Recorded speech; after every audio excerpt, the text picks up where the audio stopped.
വിശുദ്ധ മത്തായി എഴുതിയ സുവിശേഷം അധ്യായം 11. സ്നാപകന്റെ ശിഷ്യന്മാർ. യേശു 12 ശിഷ്യന്മാർക്കും നിർദ്ദേശങ്ങൾ നൽകിയതിനു ശേഷം അവരുടെ പട്ടണങ്ങളിൽ പഠിപ്പിക്കാനും പ്രസംഗിക്കാനുമായി അവിടെ നിന്ന് പുറപ്പെട്ടു.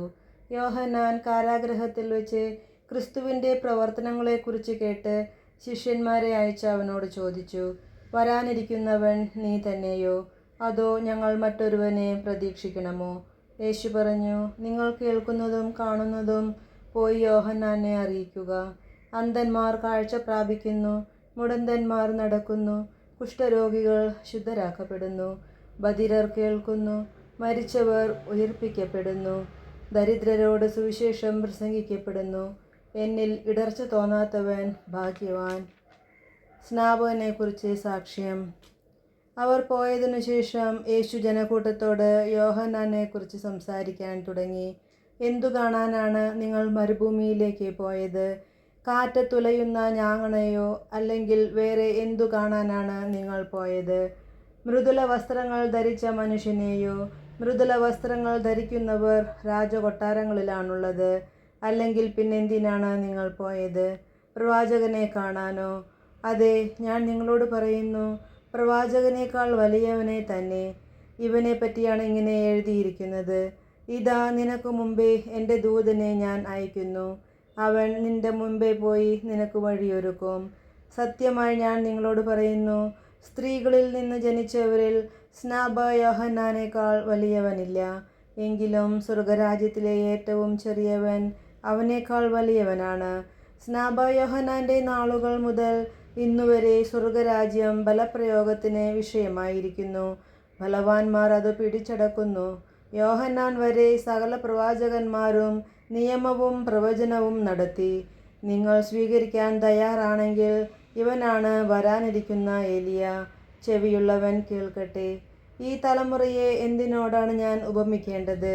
ചന്തസ്ഥലത്തിരുന്ന് കൂട്ടുകാരെ വിളിച്ച്, ഞങ്ങൾ നിങ്ങൾക്ക് വേണ്ടി കുഴലൂതി, എങ്കിലും നിങ്ങൾ നൃത്തം ചെയ്തില്ല. ഞങ്ങൾ വിലാപഗാനം ആലപിച്ചു, എങ്കിലും നിങ്ങൾ വിലപിച്ചില്ല എന്നു പറയുന്ന കുട്ടികൾക്കു സമാനമാണ് ഈ തലമുറ. യോഹന്നാൻ ഭക്ഷിക്കാത്തവനും പാനം ചെയ്യാത്തവനുമായി വന്നു. അവൻ പിശാചുബാധിതനാണെന്ന് അപ്പോഴവർ പറയുന്നു. മനുഷ്യപുത്രൻ ഭക്ഷിക്കുന്നവനും പാനം ചെയ്യുന്നവനുമായി വന്നു. അപ്പോഴവർ പറയുന്നു, ഇതാ ഭോജനപ്രിയനും വീഞ്ഞുകുടിയനും ചുങ്കക്കാരുടെയും പാപികളുടെയും സ്നേഹിതനുമായ മനുഷ്യൻ. എങ്കിലും ജ്ഞാനം അതിൻ്റെ പ്രവൃത്തികളാൽ നീതീകരിക്കപ്പെട്ടിരിക്കുന്നു. അനുതപിക്കാത്ത നഗരങ്ങൾ.